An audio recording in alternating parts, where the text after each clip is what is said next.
여러분, 저는 참 라면을 좋아해요. 면 종류를. 근데 여러분에게 가장 맛있는 라면 내가 소개해 드릴까요? 함께 라면. 함께 라면만 드시면 기분이 좋고 마음의 기쁨이 넘칠 것입니다. 우리 장로님한테 배워서 사단이 항상 하는 게 뭐죠? 사단이 하는 것은 분리시키는 거예요. 혼자 있을 때 내 괜히 그 공동체가 또 상처받고 있어. 너 혼자 그냥 항상 있어. 왜 그 상처받는데 그런 데가 아닌 뭐 이런 식으로 항상 분리시켜. 항상 하나님과 우리를 분리시키고 사람과 사람 사회 성도 간에 분리를 시키는 것입니다. 그러나 그 홀로가 얼마나 하나님이 싫어하는 것을 여러분 아셔야 됩니다.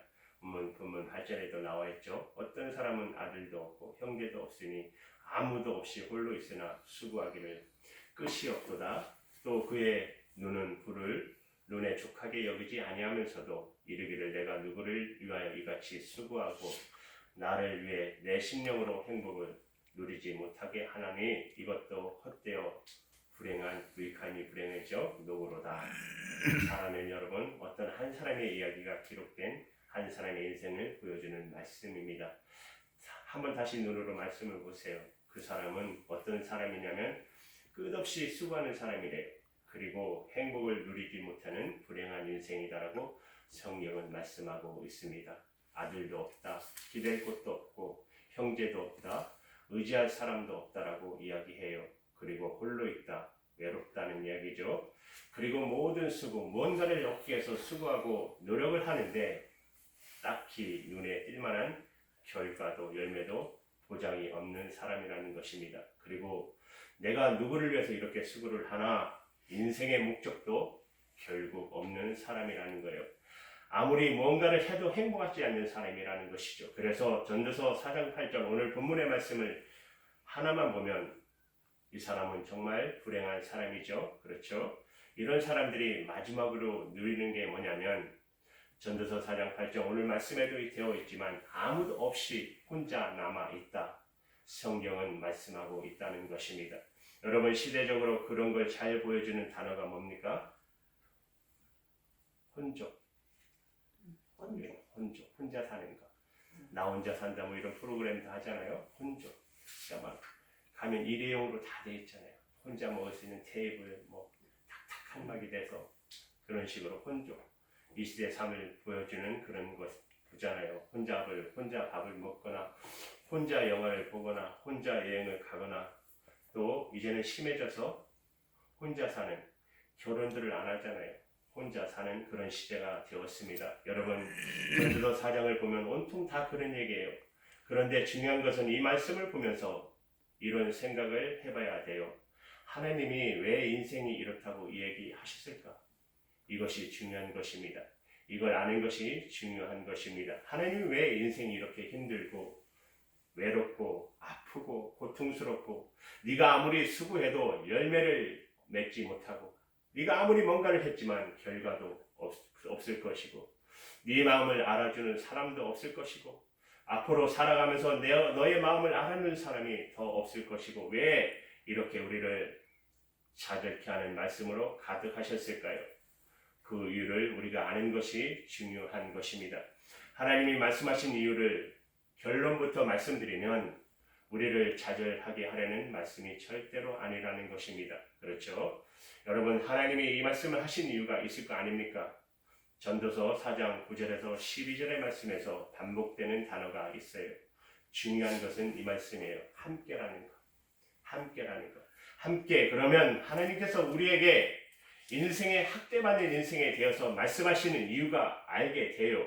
결론은 여러분 홀로 있는 인생은 오늘 본문 전도서 4장 8절 말씀처럼 그런 인생을 살아갈 수밖에 없다라는 것입니다. 그러나 함께라면 그 모든 것을 이길 수 있다. 함께한다면 여러분 전도서 4장 전체에 나와 있는 수많은 저주와 고난과 학대받는 인생이라 할지라도 함께한다면 그 모든 것들은 다 이길 수 있다.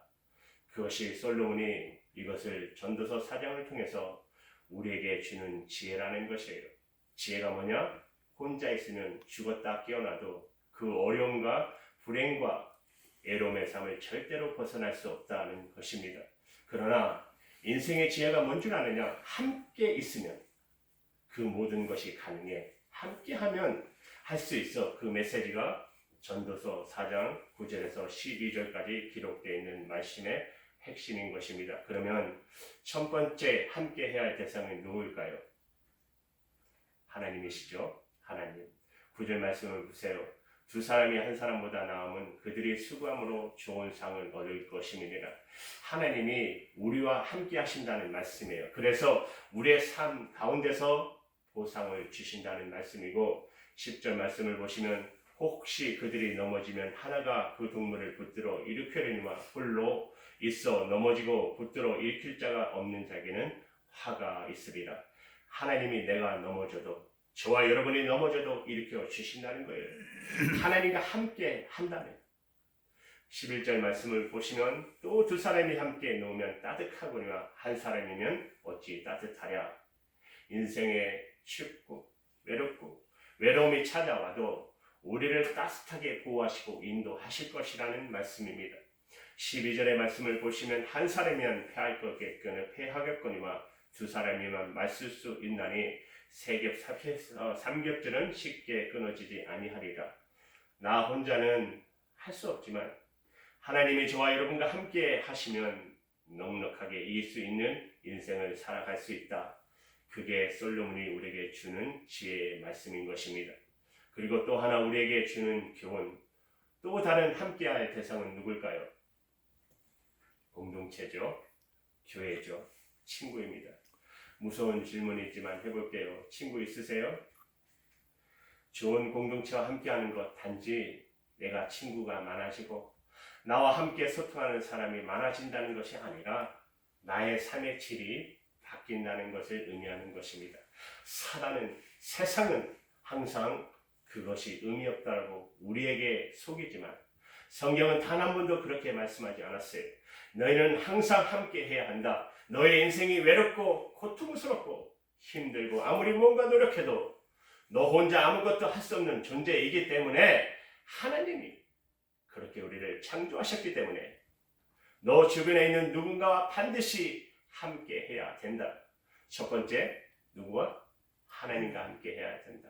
두 번째는 정말로 마음을 다해서 사랑하고 때로는 상처받고 때로는 눈물로 주고받으면서 때로는 서먹서먹해지고 아프게 하고 그렇게 할지라도 여러분 공동체 교회 안에서 함께 해야 된다는 거예요.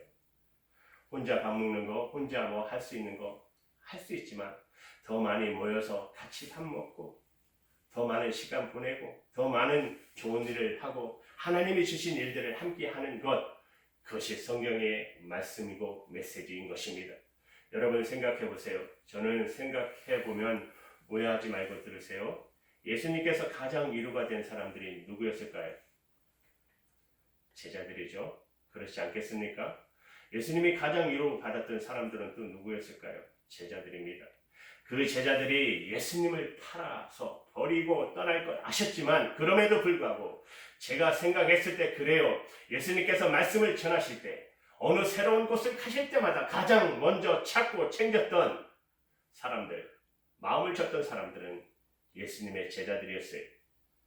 그렇다면 또 제자들 12명의 제자들에게 가장 소중했던 사람은 누구였을까요? 제자들이었죠. 제자들. 어떤 사람은 예수님이라고 생각하겠지만 저는 사실 그렇게 생각하지 않아요. 예수님은 너무나도 당연한 것이고 제자들한테 제자들이 가장 위로와 의지가 됐을 거라고 생각합니다. 그 제자들이 서로 싸우기도 했어요. 다투기도 했어요. 그런데도 예수님의 제자들에게 가장 힘이 되었던 사람들은 누구였냐면 가족을 버리고 살던 고향 지역을 버리고 예수님만 따라서 3년 내내 다닐 만큼 의지했던 사람이 누구였냐면 제자들이었잖아요.